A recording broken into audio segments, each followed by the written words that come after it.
Hello, this is Peter Hall. I'm going to be doing a analysis and commentary on the public comments from the last school board meeting for the Redlands Unified School District, which happened on December 9th, 2025. The Redlands School Board was going to, in that meeting, was going to vote on whether or not to allow 2 books, Push and the Bluest Eye, to remain in the public school libraries, or to ban them outright. And if they allowed them, they were going to restrict them to students who were in high school, because these books are not appropriate at all for elementary or middle school kids. And anyway, at the end of the meeting, they voted to remove the book Push from the libraries, and the Bluest Eye was kept, but it is now restricted to students over the age of 18, and even then they still have to have written parental permission or legal guardian permission to check out those books and read them. So yeah, I'm gonna review and analyze public comments from the meeting. So here we go, about to start. Toni Morrison is one of the most important voices in American literature. Her work is taught in universities across the country, honored with the Pulitzer Prize, and celebrated for its depth, honesty, and cultural impact. The Bluest Eye explores themes of racism, beauty standards, trauma, and survival, issues that remain deeply relevant to students today. When you remove a book like this from classrooms or libraries, you aren't protecting students. You are robbing them of the opportunity to engage with one of the most profound examinations of America ever written. And let's be clear, this is not the only book with a Black author that Brendler, Olson, and Wilson are targeting. This is a pattern. It is a pattern that is explicitly illegal under California law. With the passing of AB 1078, California made it clear that districts may not remove curriculum or library materials based on discrimination against protected groups or authors. Thank you. Public comment for the December 9th Redlands Unified School District meeting began with people talking about the book, The Bluest Eye. The first speaker was a woman named Trisha Keeling.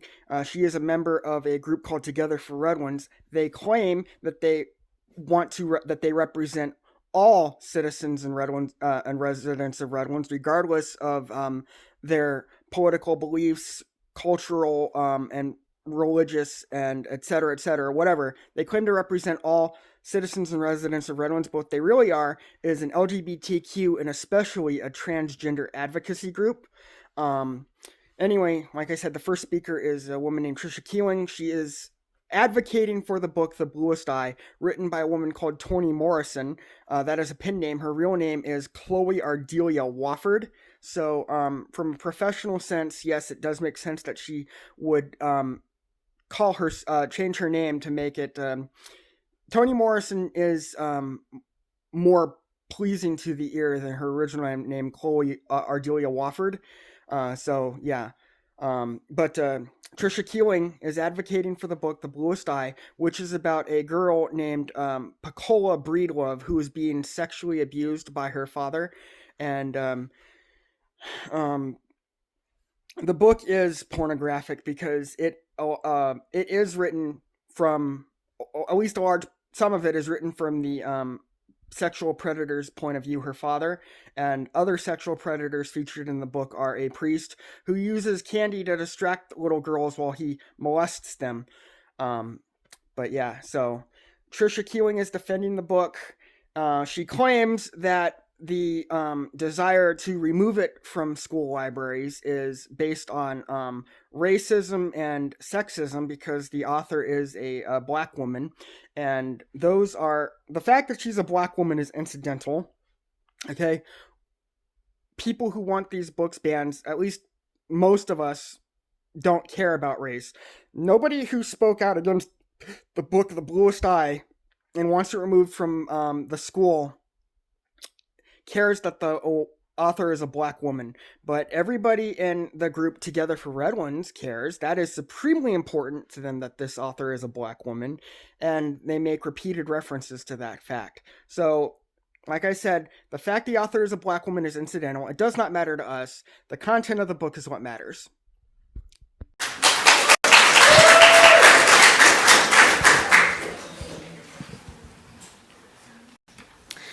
My name is Tessa Lynn Hodge. I'm a licensed clinical social worker and I'm a mental health provider. The importance of a book like The Bluest Eye cannot be understated. Whether people like it or not, the white upper class experience is not the only and certainly not the predominant experience in this world, this country, this state, or even this community. Books like The Bluest Eye provide an opportunity for members of our community to see representations of their experiences, providing validation and amplification of voices that have been historically silenced. It also provides members of our community an opportunity to build empathy and understanding for others. In a world where we are seeing more hate and division, books like The Bluest Eye provide an opportunity to engage in conversation, connection, and community. Jeanette Wilson, you are a stain on the field of social work as you directly oppose everything the social work field stands for. The second speaker after Trisha Keeling is another member of Together for Redlands, and she is named Tessa Lynn Hodge.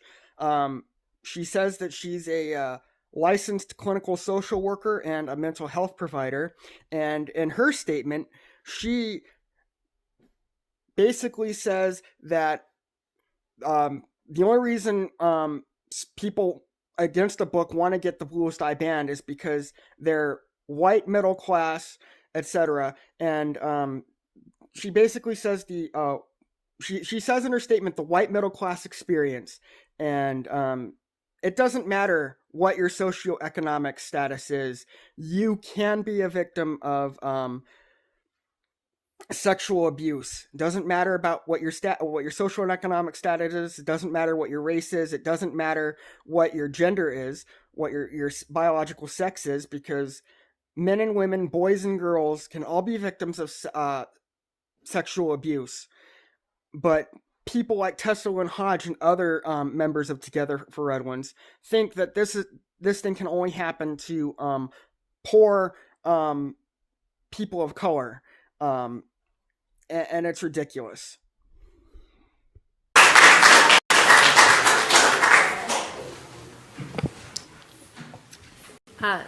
Gina Porter, Citrus Valley High School librarian. Toni Morrison is an American treasure.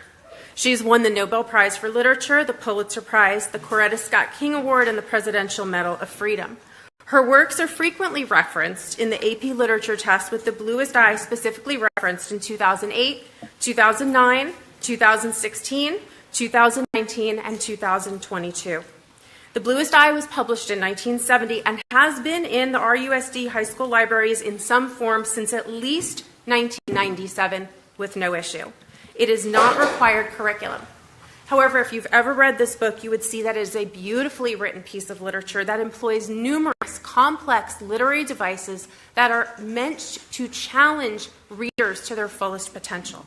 Removing this book from our libraries is a disservice. Thank you. Speaker is named Gina Porter, another member of Together for Redlands. She says she's a librarian for Citrus Valley High School, and she is also advocating for the book The Bluest Eye. She claims Toni Morrison is a national treasure and that she uses a bunch of complex literary devices. To be fair, I have not read the book. I have read excerpts from the book, and all the excerpts that I have read are extremely sexually explicit. A lot of them are written from the perspective of the sexual abusers. There's at least two of them in there, Pecola Breedlove's father and a priest, and the book is very graphic from their perspective, talking about what they like about their victims, how sweet their flesh is, the tenderness of their vaginas, etc., etc. So, I mean, if as an adult you want to read this, fine. And yeah, an argument can be made that these books are important because they talk about sexual abuse of children, but these books should not be available to students. They should not. That's just ridiculous. Hi, I'm Janan. I'm another district librarian. Board members, I urge you to follow the policy you yourselves voted to enact and listen to the recommendation of our district level review committee.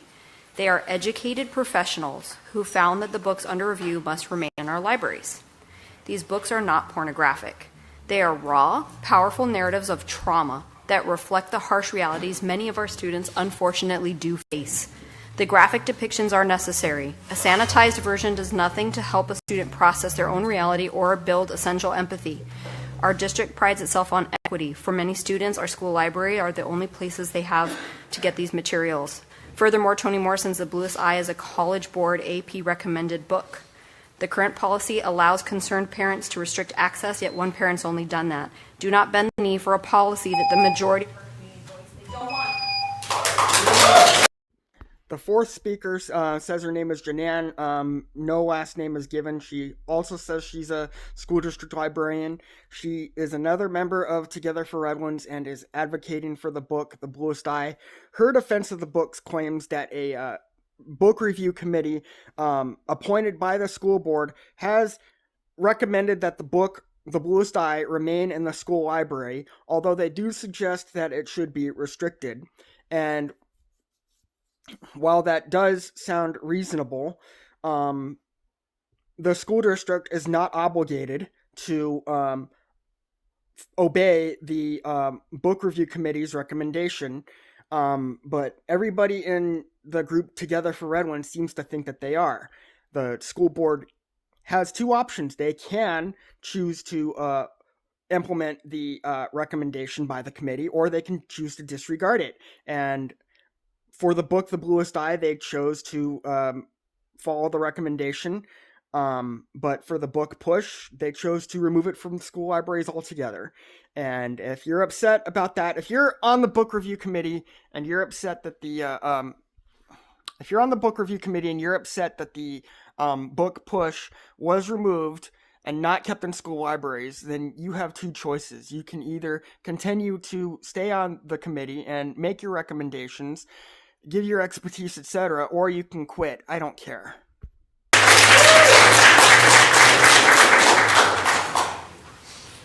We live in a diverse community, so why would you take away a book that reflects that? We live in a community that values culture and tradition. Why would you take away that? Why would you take away the voices of African American students, as you have heard, the voices of people who have faced trauma? We do not live in a Tom, Dick, and Harry world. We do not live in a 1950s sanitized place. If you want students to lack critical thinking, taking away books like this that challenge that narrative will damage the students in their future, will damage their ability to understand the complex world they live in. I read this book in college. I did not suffer trauma from reading it, but I did learn that the world was different than the world I grew up in sweet little Claremont. Our students deserve no less. The next speaker doesn't give her name, but she is another member of the group Together for Redlands. She's advocating for the book Push. She claims that the book should be kept in school libraries because, and her defense of this book is that we live in a diverse community and the community values the Redlands community values different cultures and different traditions and stuff like that. And she claims that because we don't live in a 1950s sanitized world, that students should be allowed to read books like The Bluest Eye, etc. And she says that she didn't read the book until she was in college. Well, reading the book in college, you are more able to analyze the book and process it than you are if you read it as a grade school student. So she read it in college. She thinks that it should be available for students younger than college level, and it absolutely should not be. She says that because she grew up in a sweet, nice little community called Claremont, and I believe that's in California, that she had no idea that things like sexual abuse happened to people until she read that book in college. And I don't know, I think she's being very disingenuous.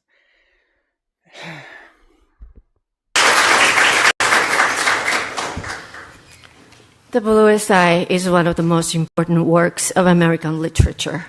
If the only parts you think of in a book are sexual content, that reveals more about your own fixation than about the book itself. It's strange that people who grew up watching Grease cakes and 16 candles now act alarmed about literature. I don't believe you truly think books dictate behavior. If you did, The Outsiders, assigned in middle school, would have been banned long ago. Did that novel cause your kids to start smoking or fighting? I don't think so.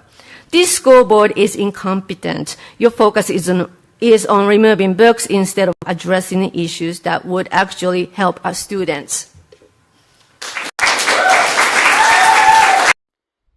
Next speaker is a woman named Erica Grossman, another member of the group Together for Redlands.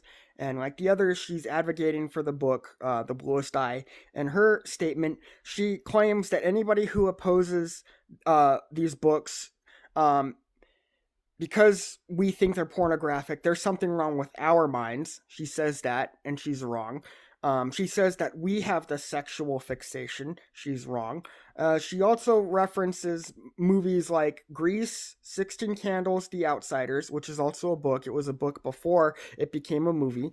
But she references those movies and the book, The Outsiders. And she thinks that because those movies and the book have some sexual situations, although they're nowhere near as explicit as the content in The Bluest Eye and Push, because she thinks that those books have sexual situations which involve consenting teenagers, and yes, teenagers shouldn't be having sex, but they're having sex with each other and it's consenting, although it is wrong. She thinks that we should allow these books because these movies and these books also have some sexual situations. And as for The Outsiders, the sexual content in there is very brief and is centered on sexual harassment statements. There is no actual sex involved. The book and the movie The Outsiders focuses mostly on teen gang violence. But yeah, Erica Grossman is wrong, and she's being ridiculous. We do not have the sexual fixation because we are against these books. And yes, they are pornographic. Thank you for listening to me. Our teenagers in high school are much smarter than you give them credit for. Recently, at the Banned Book Club here in Redlands, we spoke about the importance of having access to The Bluest Eye in our public schools. Have you read Judy Blume's Are You There, God? It's Me, Margaret? The Bluest Eye is a horror version of that.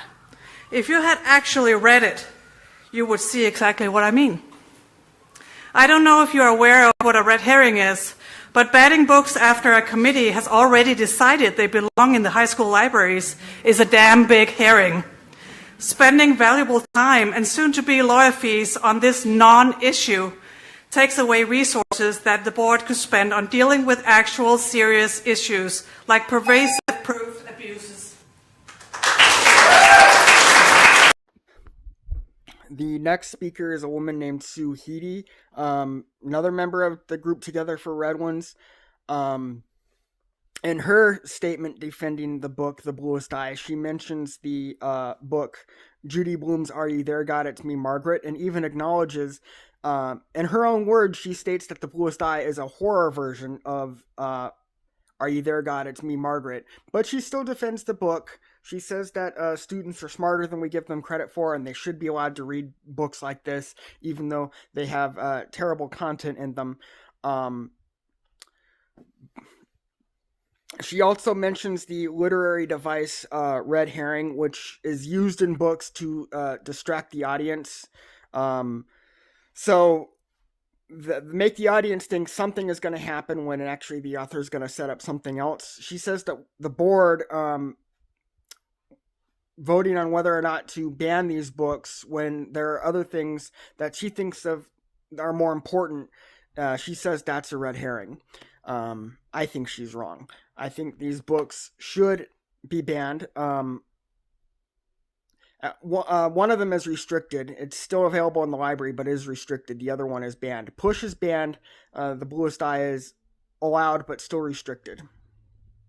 As an RHS student, I believe that the fundamental purpose of this book banning is to further the pedagogy of the younger generations into education uncritical of the inherent colonial logic of what they call American democracy, knowing full well that much of today's youth only pathway in life is to be perpetually indebted and stuck working at abusive, dented jobs at abysmally low wages.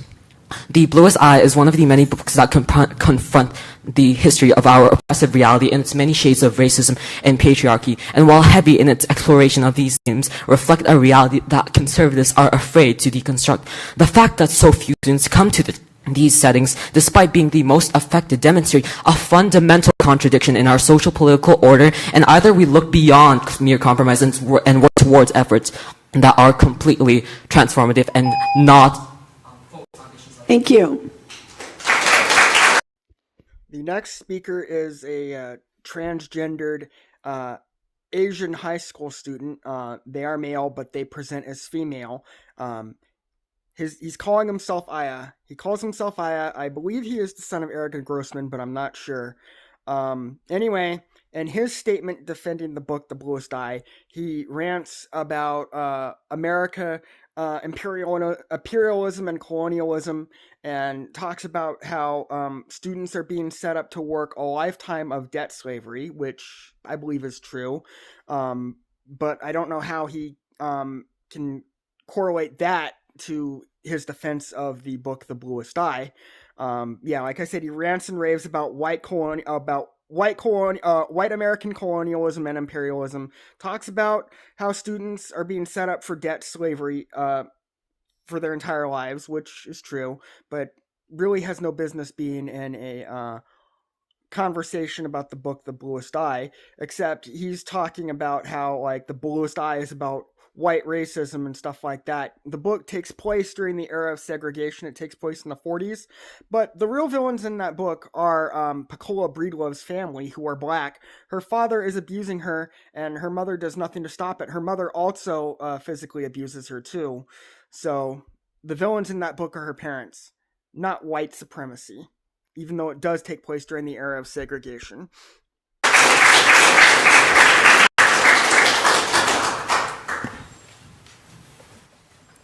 Good evening.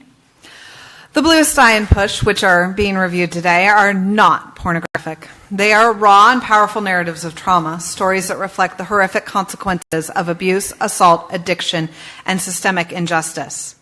Those depictions of assault are not there to titillate, and certainly do not come across as something meant to turn anyone on. And if they do, those people need therapy. These books do not glorify assault. They name it, confront it, and offer a path to healing.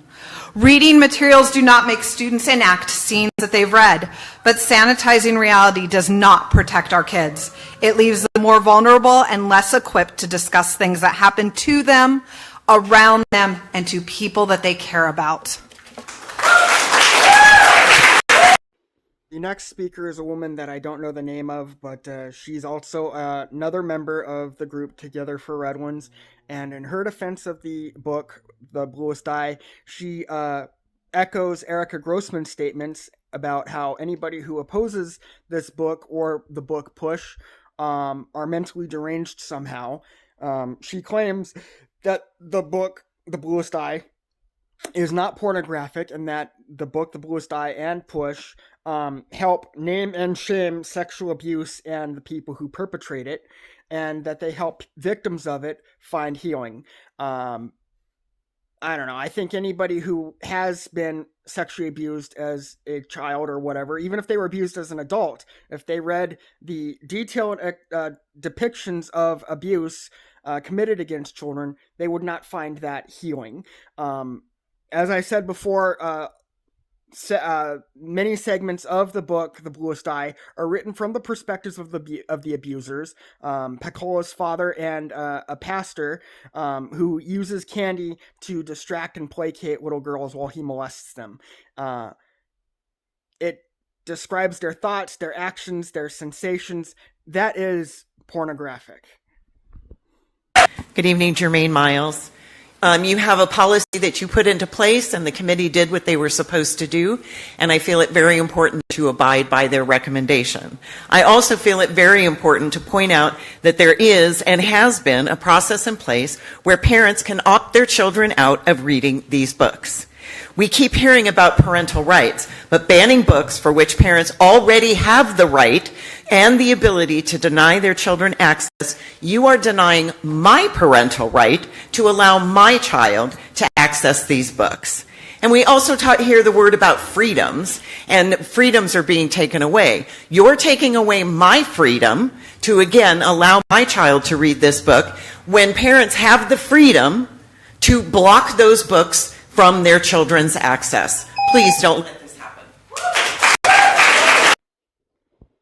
Next person to speak is a woman named Jermaine Miles, another member of the group Together for Redlands, and she says that the school board has an obligation to implement policies recommended by their panel of experts, and the book review committee suggested that the school board allow the books Push and the Bluest Eye to remain in the school libraries, and they also recommended that they be restricted, but the school board is not obligated to implement policies recommended to them by the panel of experts that they hire to advise them on policy that they should do or that they should implement or not. The school board can choose to implement policies, or it can choose recommended by these experts, or it can choose to disregard them. She also claims that if the school board removes these books, that they are violating her right as a parent to allow her children to read these books. And I just want to point out that the people who are arguing against removing these books would, if they could, force parents to subject their students to curriculum that they don't agree with, even if it violates their philosophical or religious beliefs. And the Mahmoud versus Taylor case, voted on by the Supreme Court 6-3, actually allows parents to opt their children out of curriculum like LGBTQ if they believe it violates their religious beliefs. And Justices Sonia Sotomayor, Elena Kagan, and Ketanji Brown Jackson actually argued against this. They said that parents being allowed to remove their children from curriculum on the basis of it violating their religious beliefs disrupts the learning experience for everybody else, and they say parents should not be allowed to do that. So these people would force us to subject our kids, and I don't have kids, but they would force us to subject our kids to these lessons even if we don't approve. So these people are disingenuous.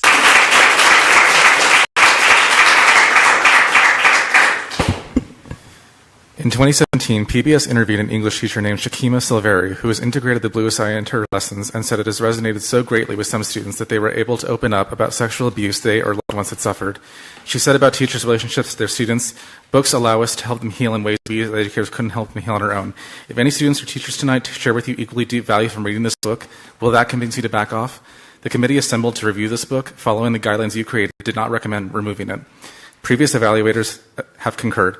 I cannot imagine a scenario where any of you F students would have apathetically accepted that a book you profited from was inappropriate for a school site, which I always hear needs to be a site for candid exchanges of ideas. As you undermine the basic freedom to read and the student populace, I see what little worth intellectual integrity has for you. The next speaker is a man, I believe, who's named Jack Lucas, and he's another member of Together for Redlands. He says in his statement for the book The Bluest Eye that an English teacher back in 2017 was interviewed by PBS. Her name is Shakima Silveri or something, and she says that, and she implements the book The Bluest Eye in her lesson plans. She claims that the book has allowed some of her students who were sexually abused to open up about what happened to them, and that is why books like The Bluest Eye should be available for student checkout and consumption. And I don't know. I just think that these statements are ridiculous.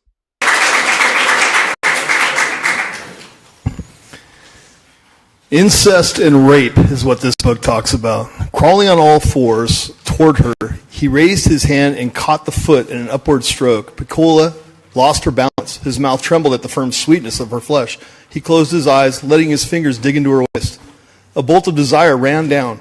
He wanted to F her, F-U-C-K her. This has no place in front of a child.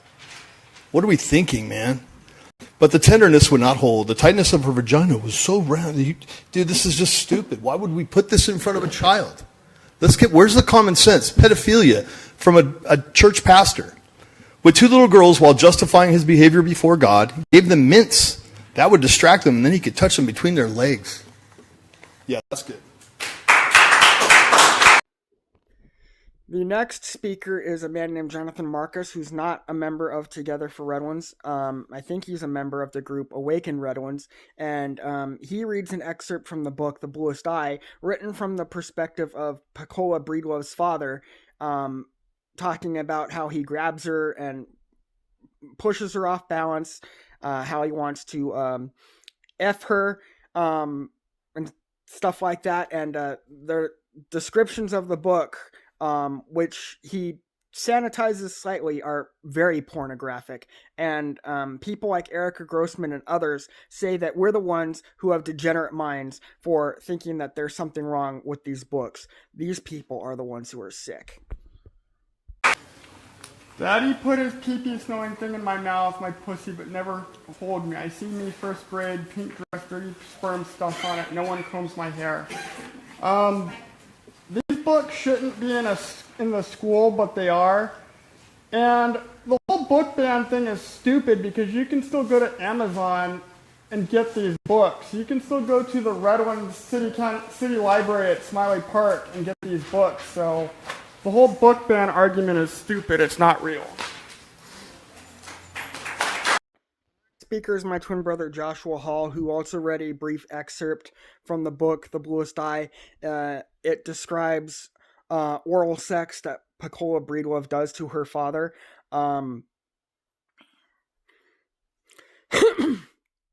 So yeah, whoever was operating the camera didn't do a good job for my brother's public speaking segment, because they didn't show him at all. And you could hear him, but not very well. I think he didn't use the microphone very well. But yeah, they didn't put the camera on him at all for his entire statement. So they need to do a better job on that regarding the speakers, because there are quite a few speakers who they don't have the camera come on to them until like they're pretty much done with their statement. So do better.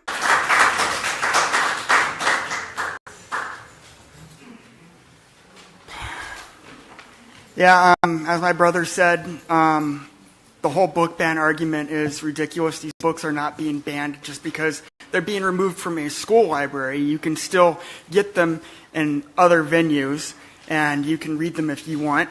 But they should not be allowed to anybody who isn't at least around the age of, I don't know, like say 16.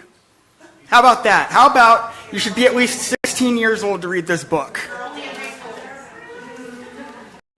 So I was the next speaker, and as I said, and as my brother Josh said, the fact that these books were being discussed for removal from the school libraries, and one of them was in fact ordered to be removed, Push, while the other, The Bluest Eye, is restricted. The fact that Push was removed does not mean that it isn't available for reading, because as we said, you can buy it. You could get it off Amazon for cheap. I think it's like $8.99 or something, and I think that there's even an audiobook option. There is an audiobook option, and if you want, you can buy it and listen to that. And a bunch of these people say that like this book is only that some students can't get this book any other way except through the school library. They don't have any money to buy it. They're too poor, etc. Get a job. Buy the book if you want it. But yeah. And also, in my statement, I said that the book shouldn't be available to anybody under the age of 16. I'm glad Push is removed.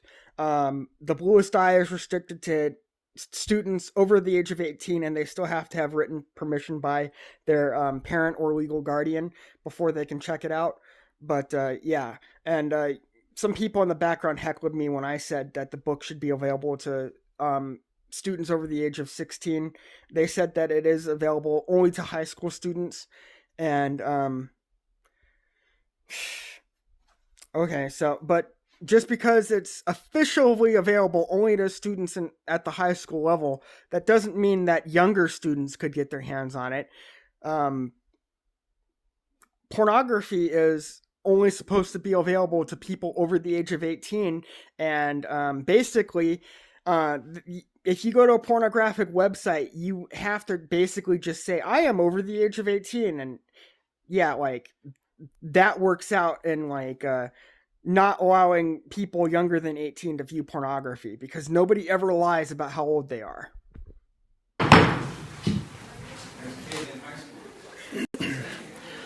Good evening. My name is Lawrence Hebron. I live in Area 3 of the Redlands School District. The dirtiest things described in the dirtiest language. That's the issue here. Pedophilia, incest, rape, prostitution, sex trafficking of children. These are the topics, and they're described using the most lurid, filthy, salacious street terms imaginable. Now, should these matters be addressed and discussed? Of course, but not by children. The job of responsible adults is to protect children from these things, not to immerse children in them. In that these books include the dirtiest things discussed in the dirtiest language, I urge the board to remove them from our school libraries and protect our children from these toxic influences. This isn't about banning books. It's about protecting children and doing your job. Next. Speaker is a man named Lawrence Hebron, who ran for the Redlands Unified School District Board and lost. I think his public statement speaks for itself. He mentions that the books describe the dirtiest things in the dirtiest ways possible, and yet Erica Grossman and other members of Together for Redlands think that we're degenerates for wanting these books removed from school libraries. No, you people are the degenerates. I hope you have read the book, The Bluest Eye. It was profoundly affecting to me, and it gave me insight into an experience that I, as a white, privileged female, will never experience. And it is just essential that people are able to read this. And this is not for little children, this is for high school age. This is a time when they are forming their opinions and they are having some of the experiences that are in this book. Banning books removes intellectual freedom. It would be a travesty to ban this book. This is something that is so important, and Toni Morrison is the most amazing author. Really, you need to read the book to understand. Speaker is named Sarah Caddis, and she's another member of the group Together for Redlands. She claims that because she's a privileged white woman, that she will never experience the horrible abuse that Pecola Breedlove experiences in the book The Bluest Eye. And I have to point out that just because she is a privileged white woman, that she is mistaken in her statement that she will never experience this. She actually could experience sexual abuse as a privileged white woman. Sexual abuse can happen to anybody. It does not care, regardless of your race, your gender, your socioeconomic status. You can be a victim of sexual abuse, and what these people in the group Together for Redlands fail to realize is that privilege is not permanent. Privilege is temporary, and privilege can end at any time. You can lead the most charmed life. You can live a life of absolute luxury, and then something can happen to you, and everything can be taken away from you, and you will no longer be privileged. These people are idiots.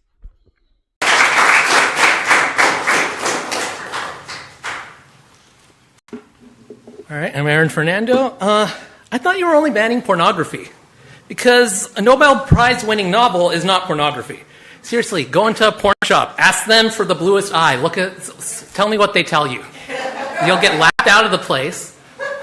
Okay. It hasn't escaped my or anyone else's nose that the first books you brought up to ban are both by black women writing about how systemic racism allows unspeakable horrors against children to continue long past the point someone should have stepped in to help. Unspeakable horrors. That's part of the problem, isn't it? How can we fix something if we refuse to speak about the horrors? Yes, this book describes a little girl being raped and impregnated by her father. It's a gut-wrenching scene, but for too many little girls, similar scenes are reality.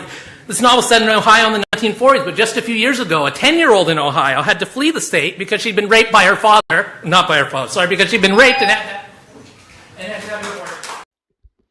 Next person to speak is named Aaron Fernando. He's another member of the group Together for Redlands. He's one of the most obnoxious members of this group.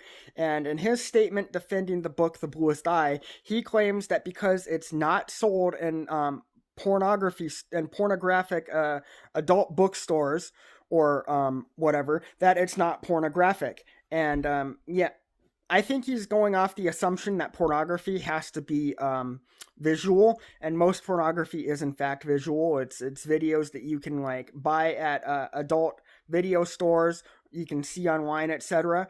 But the book, The Bluest Eye, a lot of it is written from the perspective of the abusers, Pecola Breedlove's father, the pastor, etc. And it is very explicit in not only what they do to these girls, but their feelings as they do it, etc. This book is pornographic, and it should not be allowed to be read by minors. These people are disgusting. Aaron Fernando is one of the worst members of this group. He's so obnoxious. He is correct in talking about how like what happens to these girls is disgusting and should not happen, and that unfortunately does happen to too many children. Many of them are girls, but a lot of them are boys too. But he's an obnoxious idiot.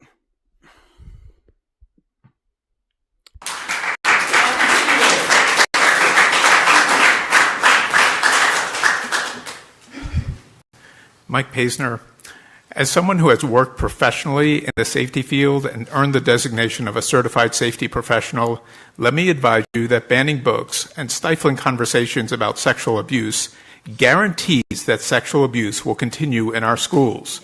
The most important step in addressing a risk that cannot be totally eliminated is to build public awareness of that risk.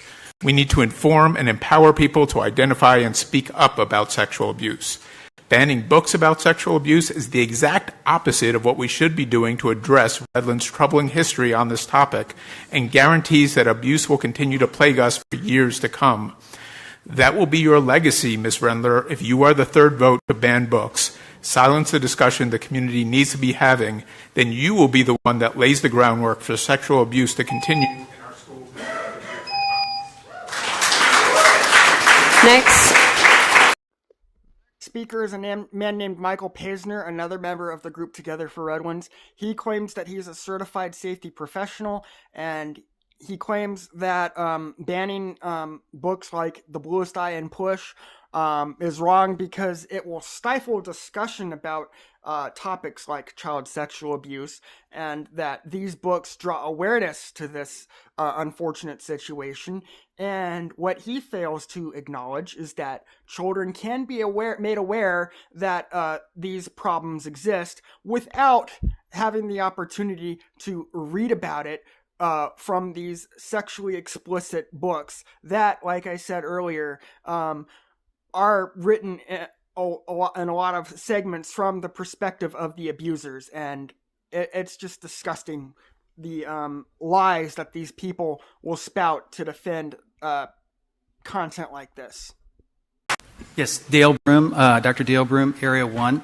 I wanted to address this issue of the books. You know, over the last 20 years, the school district has paid out over $50 million because of sexual misconduct of teachers with students.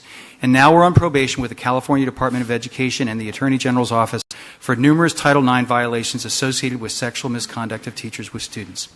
If this school district is serious about preventing pedophilia, then we should remove library books such as The Bluest Eye and Push, which condone and even glorify incest, child rape, and pedophilia.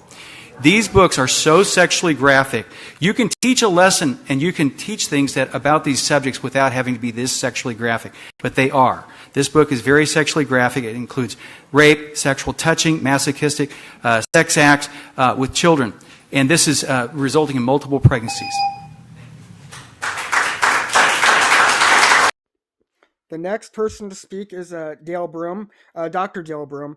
He is a current candidate for the Redlands Unified School District Board, and he mentions that the Redlands Unified School District is in trouble with the state of California for its multiple instances of child sexual abuse committed by teachers and staff. This is something that the group Together for Redlands also brings up constantly.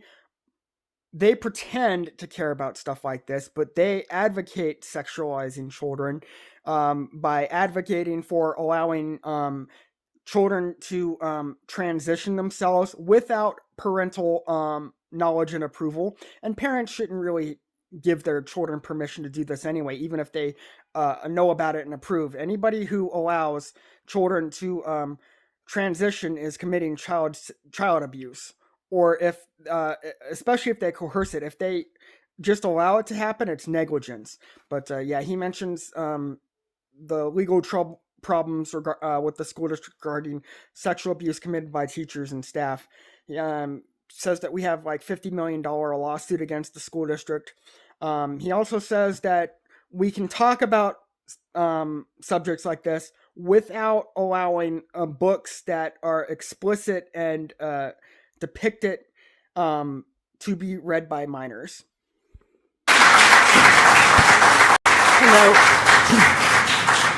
Hello, I'm Ellen Grunbaum. I'm a resident of Redlands and a grandmother of 2 children in our public schools, one in elementary and one in high school. I'm sympathetic with the desire to have children read age-appropriate literature, and I'm pleased that the process that has taken place has already established that by the professionals, with allowing still parental rights to guide their children in what they would prefer them to read and not read.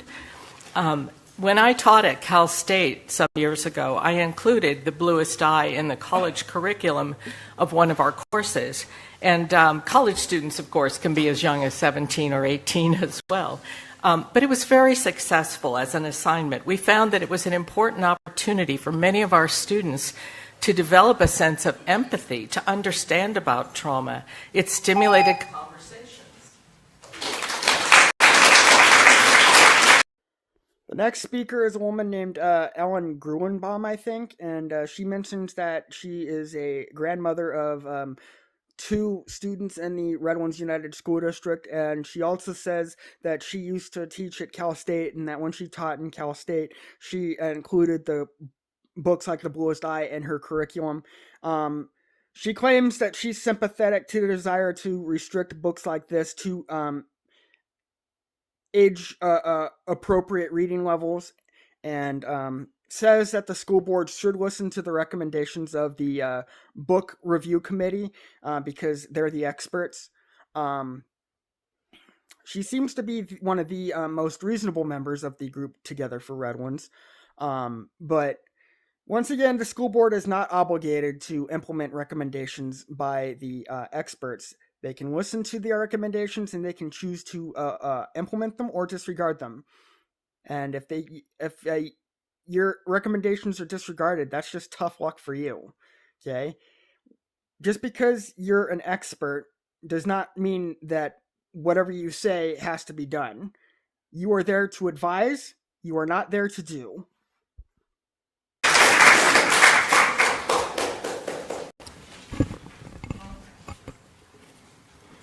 There's no need to ban The Bluest Eye because these books are already restricted and are only checked out with parent permission. A police report of sexual violence is not pornography, nor is this book. The Bluest Eye give voice to children survivors of sexual abuse and physical violence. Women and children survivors of sexual crimes need to be heard and seen. This is a proven fact by Law & Order SVU is the longest running primetime drama. Women and children survivors and need to be seen and heard. Banning this book does not stop the predators and perpetrators of these crimes. It only silences survivors.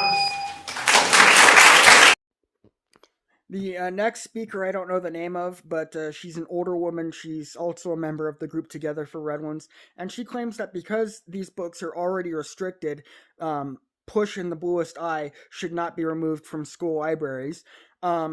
She also, like a bunch of these people already made this argument, but she also makes the claim that because the book review committee has said that these books are acceptable to be in school libraries for student checkout, even if they are quote unquote restricted. She says that schools should implement the suggestions of the Redlands Unified School District Book Review Committee. She also claims that she mentions a police report in her statement. She says that police reports in their descriptions of sexual crimes are not pornographic, and claims that neither are these books. Well, police reports are dispassionate in their description of crimes like this. This book is not dispassionate at all. It is large parts of it are written from the perspectives of the abusers, Pecola Breedlove's father and the priest who abuses little girls, and it talks about their feelings of pleasure as they do what they do, and the descriptions in these books are very pornographic. She also mentions that she also says that if we remove these books, that we're silencing victims of sexual abuse, and that is just a ridiculous statement. Removing these books does not silence victims of sexual abuse. People who have been sexually abused are still allowed to make their accusations publicly if they want. And she also mentions the show SVU, Special Victims Unit, Law and Order Special Victims Unit. These books are nothing like that show, okay? Comparing these books to that show is just ridiculous. That show is from a legal perspective. It's from the perspective of police officers, from the perspective of prosecutors, etc. It's nothing like these books. All right, well, my total right now, I hate to say this, is at 30. What am I talking about? I'm talking about, in the time that I've worked in a TK through 8 school, mandated reports that I've made. And quite frankly, I'm not going to talk about details. Most of those were for sexual abuse, not even in a high school setting. Now, as a library media technician within a high school, I find it embarrassing that, one, the board has appointed a panel that has said that this book is fine. It is College Board approved. If I look at Tidal Wave, which is a resource that we librarians and educators use, it's recommended for grades 10 and up. And all of the stuff in here, what is it that's not meeting our learning objectives? African American. We've got literary fiction. We've got coming of age. Don't worry, you'll hear more from me in public comment. Okay, the next speaker is a man named Mark Laird, another member of Together for Redlands. He claims that he has worked as some sort of paraprofessional, I believe, in grades kindergarten through 8th grade, and that he has made 30 reports mainly about sexual abuse against children younger than high school level. He also says that he's a library media technician and claims that because the book The Bluest Eye and Push have been found to be acceptable by the book review committee, that the school board is obligated, this argument has been made many times, they're obligated to abide by the recommendations of the book review committee. And these arguments made by these people are just getting tedious. This man is one of the most obnoxious members of the group.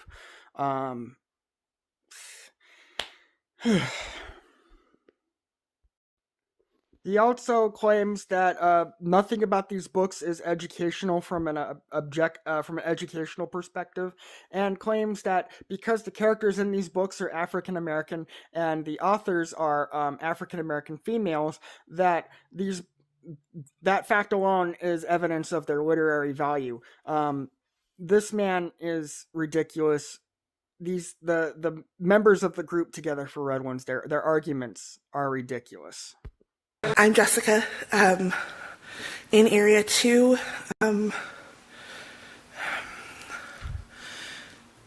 I wish when I was younger I had had a book or had been aware of a book like The Bluest Eye. As someone who is a victim of sexual assault and abuse, to see a story that sounds familiar, even though I'm not African American, to see a story that sounds familiar, it allows you to feel less alone. It gives you a way to connect with something. So God forbid any of our students have that experience. And to take this book out is a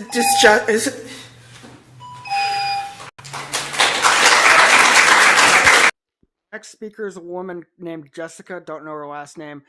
She's another member of the group Together for Red Ones. She says that she is a victim of sexual abuse, an adult victim of sexual abuse, not a child victim, but still a victim of sexual abuse. She claims that her situation is similar to what happens in books like The Bluest Eye and Push. And she says, even though I'm not black, I'm also a victim of sexual abuse. Like, why is race important? Why did she feel the need to mention race? Race in these types of situations is not important. The only important thing is that it happens. Your race, your gender, your socioeconomic status are not important. The only important thing is that you are a victim of sexual abuse. And these people always feel the need to bring in race. Why? Hello, my name is Quinn Shea. I am a middle school student in Area 2. This, as my mom just mentioned, this book has impacted her in more ways than none because she relates to the story, as she may not be African American, but she has been a victim of sexual assault, as she mentioned, by her first marriage, and it is hard to understand. I just wanted to read a quick thing. The death of self-esteem can occur quickly, easily in children, before their ego has legs, so to speak. Couple the vulnerability of youth with indifferent parents, dismissive adults, and a world which, in its language, laws, and images, reinforces despair, and the journey to destruction is sealed. Via banning this book, you would create this. The next speaker is named Quinn Shea. He's the son of Jessica Shea. He says that he's a middle school student in the Red Ones Unified School District, and he says that his mom was a victim of sexual abuse in her first marriage, and he reiterates how she relates to the stories and the books, the situations in the books, The Bluest Eye and Push, because of what happens to the characters in there. And once again, he mentions that neither he or his mom are African American, even though she was a victim of sexual abuse. And once again, I have to ask, why is race important? Why do they keep bringing it up? Race is not important.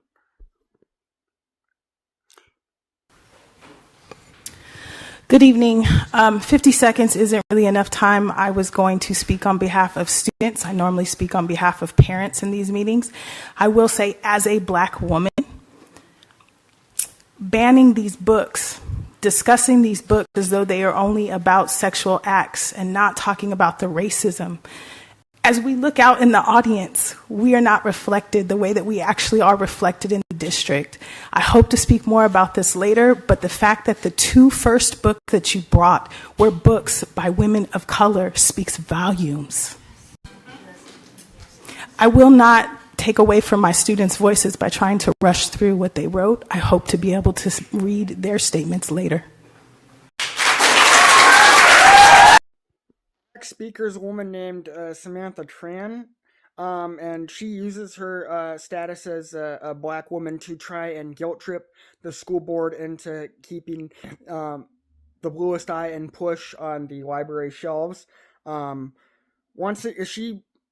lot of these people who have made the claim that these books are being challenged and for removal and stuff like that is because of the characters are African American and the authors themselves are black women. They say that racism and sexism are a part of the decision to want to remove these books. Most of the people who said that have been white. She is black, and she makes the statement too. Once again, the fact that the characters in these books are black and the fact that the authors themselves are black women is incidental. We do not care about that. We only care about the content of the books, and it is very explicit and pornographic. When I was a senior at Redlands High School, Mrs. Canjo had us read The Bluest Eye in AP Literature. This book greatly affected me. It was one of the most critical books we read that year. It was very hard to read. I get it. It is so hard to read some of those scenes. But Mrs. Canjo helped us understand that that actually happens to people. She helped us to get out of our bubble and understand that this is what happens in people's life. That book is not pornography, it's about race. Shame on you, Michelle Rendler, for banning Toni Morrison from our schools and from our students. It's unacceptable. The next speaker is named Elise Klauser, I believe, another member of the group Transgender for Redlands, and she acknowledges how difficult these books are to read. She says that she read it when she was in AP English a long time ago, and that her teacher, Mrs. Canjo, I think, helped her and the other students recognize that these terrible things happen to people and that it's not just fiction. And that a lot of these people say that we need books like this to help students gain a level of empathy for others, and we don't need books like this to do that. You can look up real world events in like the news and stuff like that and talk about that to help students gain empathy. You don't need to read books like this, which actually do come from the perspective of the abusers and they glory in what they're doing. The book makes that explicit. It talks about their pleasure at what they do, and it is very pornographically explicit in doing so. Hello, members of the board. My name is Antonio Endicott. I'm a student at RHS. I am disappointed that you have continued to try and censor what students can see and read, and I am also, frankly, aware that trying to talk to two of the members of this board will be futile. But Ms. Rendler, you have an option today to make the right decision. And given with your earlier voting, you may be willing to do that today. I really hope you do. I will say you have listened to students, teachers, people who actually, live in Redlands, and now even victims of sexual assault say what they needed to say. Please listen to the people who actually represent our community and not a bunch of people from 3 towns over. Next speaker is Antonio Endicott, and I believe he's a high school student. And he advocates for keeping the books The Bluest Eye and Push in school libraries. And he denounces board members Candy Olson and Jeanette Wilson, and he makes a plea directly to board president Michelle Rendler because she's less conservative than than Candy and Jeanette, and she votes with them a lot, but she also sides with the more liberal members of the board, Ayala Quintero and Patty Holohan. So she's the swing vote, and Together for Redlands is trying to guilt trip and manipulate her. They know that they can't appeal to Candy Olson and Jeanette Wilson. They think they have a shot with her, and so they're constantly trying to guilt trip her while denouncing Candy Olson and Jeanette Wilson.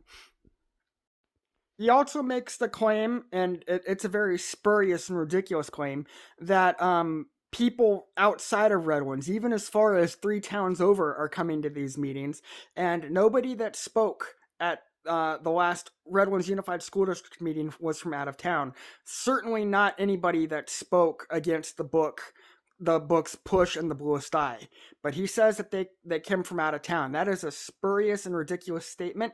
Also, I remember at past school board meetings that the group Together for Redlands was actually bringing in people from out of town to speak on behalf of items that they want the school board to pass or not to pass. So he's accusing us of doing exactly what his group has done. Hi, my name is Patricia Wilson, and I'm a resident of Area 3 and a parent of a Citrus Valley student. I'm here tonight to ask you to please not ban the book The Bluest Eye by Toni Morrison. It is very upsetting that this amazing piece of literature by a Pulitzer Prize winning author would be removed from a library. Taking passages out of context is a reductive way to look at this beautiful and heartbreaking piece of literature. Our students deserve access to this story. If you feel your child is not ready to read this book yet, you can always request that they not be allowed to check out the book. Do not make that decision for all of our students. I read this book years ago, and it is transformative. If you do not understand the value of the book, please look to people who do, our librarians. Next speaker is a woman named Patricia Wilson who says that she has a student at Citrus Valley.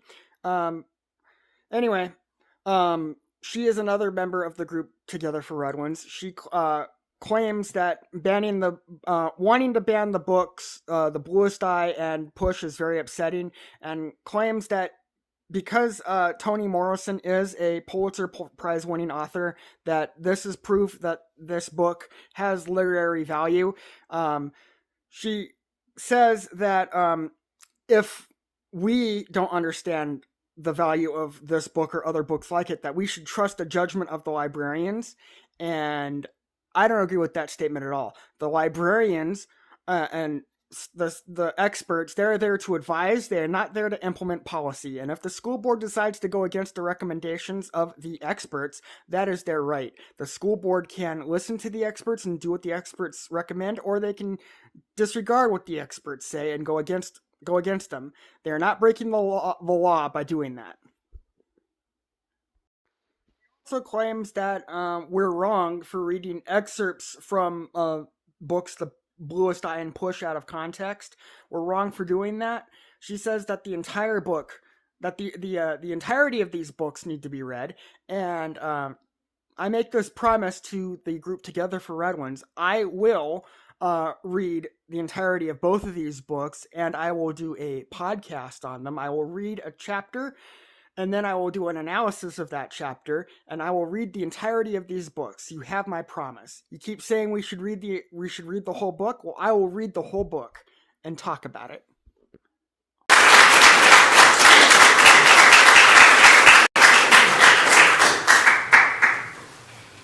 Opal Singleton, the crusader against child sex abuse, said recently that when you expose children to stuff like, he wanted to F her tenderly, on and on and on like that, you make the job of child sex predators easier. You've exposed and normalized this behavior, these words, this conduct to impressionable children. Don't do it. We elect you, not librarians, not teachers, not unelected, unaccountable employees. We, the people, elect you as our representatives to control our schools. The buck stops with our elected representatives. In this case, the school board. You know this is wrong. Stop it. The next speaker is a man named Greg Britton. He's a member of the group Awaken Redlands, and he cites an expert. He says the man's name, but I couldn't hear exactly what it was, but he cites an expert who says that when children are immersed in content like books like The Bluest Eye and Push and other media, that when they become normalized to sexual abuse in media, that what sexual predators do becomes a lot easier, because these children experienced it, even if it was fictional, because they were exposed to it. When it happens to them in real life, or they see it happening to somebody else, they will be desensitized against it, and it won't register with them because they will have become normalized to it. He also makes the argument, and I agree with him on this, that we elect the school board, and what the school board says is what says and does is what matters. We don't elect the librarians. We don't elect school teachers. We don't elect these bureaucratic experts to make decisions. We elect the school board, and they can listen to the recommendations from all these different people. But we elect a school board to make policy. These people who can make recommendations, who can advise but not implement policy, we don't elect them. The school board is not obligated to implement the recommendations. They can implement the recommendations, or they can disregard them. If they disregard them, so sad, too bad, deal with it. I read this book in 8th grade English. Claudia is gifted a doll with white skin and blue eyes. She pulls it apart, trying to deconstruct what makes those eyes appealing, only to find they are two metal balls. Outraged, the adults punish her. Pekola is desperate to be white with blue eyes so someone will love her. After her father assaults her, she goes insane, believing that her eyes are now blue. As for the white characters, nothing happens to them. This book reminds me of these meetings. The values of the white board members are held in high esteem. They punish members of color for deconstructing their opinions. The community opposing book bans has attacked itself, going insane. Meanwhile, nothing serious happens to the white board members, even when they receive 874 non-duplicated complaints about Candy Olson's conduct, 856 of which called for her resignation. This book is relevant. Next speaker is a man named Bay Hamilton. He is transgender. He is male, but he presents as female, and he talks about his kids a lot. I don't know who his kids are or how many he has, but he mentions them quite frequently. Anyway, in his statement about the book The Bluest Eye, he reads an excerpt where one of the characters tears her doll apart. She was gifted a doll, a white doll with blue eyes, and she tears it apart, trying to understand why it's so pretty, and especially why its eyes are so pretty, why they're blue, and only finds out that they're blue metal balls. And the character Pekola Breedlove, goes insane after her father rapes her. She thinks that if she has blue eyes like the white blonde-haired children or whatever, that somebody will love her and she will no longer be abused. Obviously, this girl is wrong. I mean, the character, no child should ever go through what Pekola Breedlove goes through, but obviously she's wrong in the belief that if she were white and had blue eyes, she would not be raped. Sexual abuse like this can happen to anybody, and people like Bay Hamilton, the other members of Together for Redlands, they constantly bring up race and stuff like that. They present it as a racial thing. It is not. This could happen to anybody. The villains in these books are black, and even though The Bluest Eye takes place during the era of racial segregation, white supremacy is not the bad guy in this book. It's the black parents who abuse their children. Hamilton also brings up that Candy Olson has, I think he said she has over like 800 complaints regarding her conduct on the school board. The group Together for Redlands hates her and Candy Olson and Jeanette Wilson. Yeah, the group Together for Redlands hates Candy Olson. They also hate Jeanette Wilson, and they're also going after Michelle Rendler. They're going after Michelle Rendler. She's a soft target for them. They know they can't deal with Candy Olson and Jeanette Wilson except by trying to get them removed. That's why they make pleas to Michelle Rendler, because they view her as a soft target. So these people are disgusting. This book was reviewed in 2023 by a site committee. It was then reviewed by a district committee, and then it came to the board in 2023, who declined to review it because you trusted the librarians and you trusted the committees did their job. It has now been reviewed by yet another committee who has told you that it should not be removed. And so at this point, it is an abundance of disrespect to the time and money and commitment of the people on those committees if you end up removing these books. There are already protections in place so that parents can decide what is age appropriate and what is appropriate for their students. Please respect that.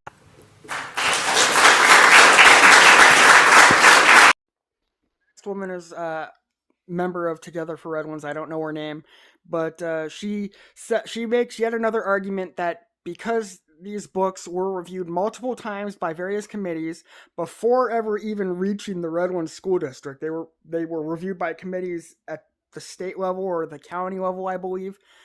She mentions other committees that reviewed these books, and this book, the committee reviews she's referencing come all the way back from 2023. So these books were reviewed by multiple committees before making it to the Redlands Unified School District. And back in 2023, the school district initially refused to review the book. And she says that wisely back then, they chose to trust the librarians and the experts who had reviewed the books. She says that by choosing not to implement the recommendations made by the book review committee, that the school board is disrespecting them. And once again, the school board is not obligated to implement recommendations made by the experts. The experts are there to advise. They are not there to make policy. Hello, everyone. I wanted to express my concern on these two books being challenged today. Together for Redlands members continue to call this book ban, and that is not accurate at all. Parents like myself are pushing back to try to get this book out of the reach of students at school. Kids have no business reading about sexual explicit materials. We just wanted to focus on what really matters, academics, and not on gender, identity, or anything like that. This is not about black, brown, or gay actors, or brown like myself being canceled. This is about morals and ethics. Please get these books removed from school. They're not helping the kids at all. They're just giving them ideas that they're not supposed to have at that age. Thank you very much. God bless you all. Next person to speak was Daniel Tinajero, a member of Awaken Red Ones. He made the case that removing these books from the school libraries is not about race or and whatever else the members of Together for Red Ones say. He says it's about morals. He says that these books give children ideas that they shouldn't have, and he's right. These books should be removed from libraries. Doing so will not ban the books because you can get them from other places. The idea that we're restricting access is harming students is ridiculous. It's not.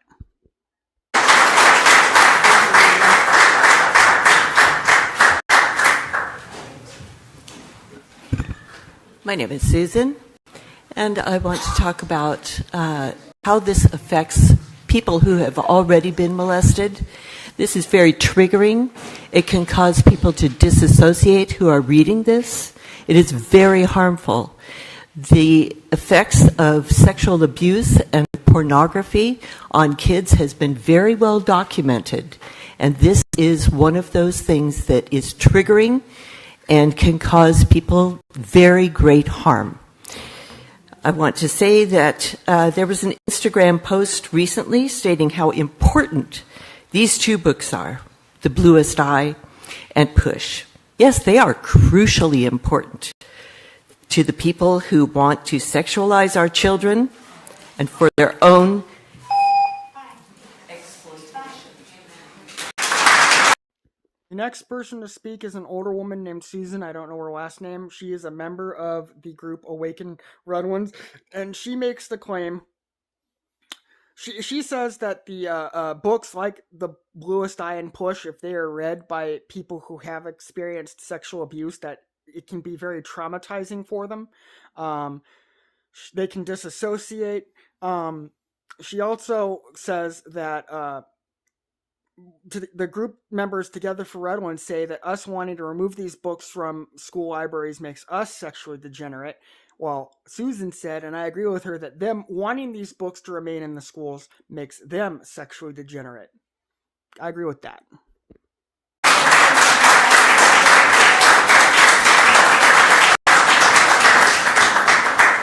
We sexualized our children the moment we gave them a phone. We sexualized our children the moment we gave them free reign to tablets and other internet devices and leave them alone in their bedroom for hours on end. Sexually explicit material refers to the context that primarily focuses on the portrayal or the description of nudity, sexual acts in a way that is intended to arouse sexual interest. This includes written descriptions of sexual activities or organs. That is not what this book does. This book is so important for our youth to be able to understand that they can come to parents and they can have the discussions. When I had to talk to my boys, I have 3 boys, I've had to talk to all of them about periods and what do you do to help a girl? What is consent? I have to have these discussions with my boys. These books allow for us as parents to make paths to teaching and talking to our children about issues that are very, very hard to talk about. And this is about race. A speaker, I don't know her name, but she's another member for Together for Redlands, claims that just because students are able to access explicit sexual material on their phones, their tablets, their computers, they see it on TV at home, just because they're able to do that, that the school board shouldn't be allowed to remove books like Push and The Bluest Eye from libraries. She's describing a failure by the parents to regulate and control what type of media their children watch and stuff like that. That is a failure of the parents, and just because the parents may fail to do that doesn't mean that the school board should allow sexually explicit material into the libraries and the classrooms, etc. And she also talks about how she has some boys and she educates them about feminine health and stuff like that, like how girls go through periods when they become tweens and teenagers, etc. How she has educated on that and how they should help women and girls in situations like that. She's the type of person that if her sons actually decided to transition and become girls, she would be okay with it. I just know that about her. If her sons told her that they wanted to be girls, that they felt like more like girls than like boys, she would be completely fine with that. These people are just ridiculous.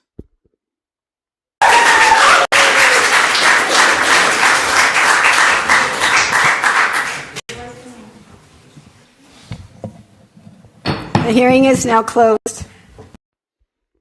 So that was the end of the first part of public comment. There's 3 more public comment segments after this. This one was for the book The Bluest Eye. The next one is going to be for the book Push. The next one after that is going to be for school board agenda items. And the last one is going to be for general comment.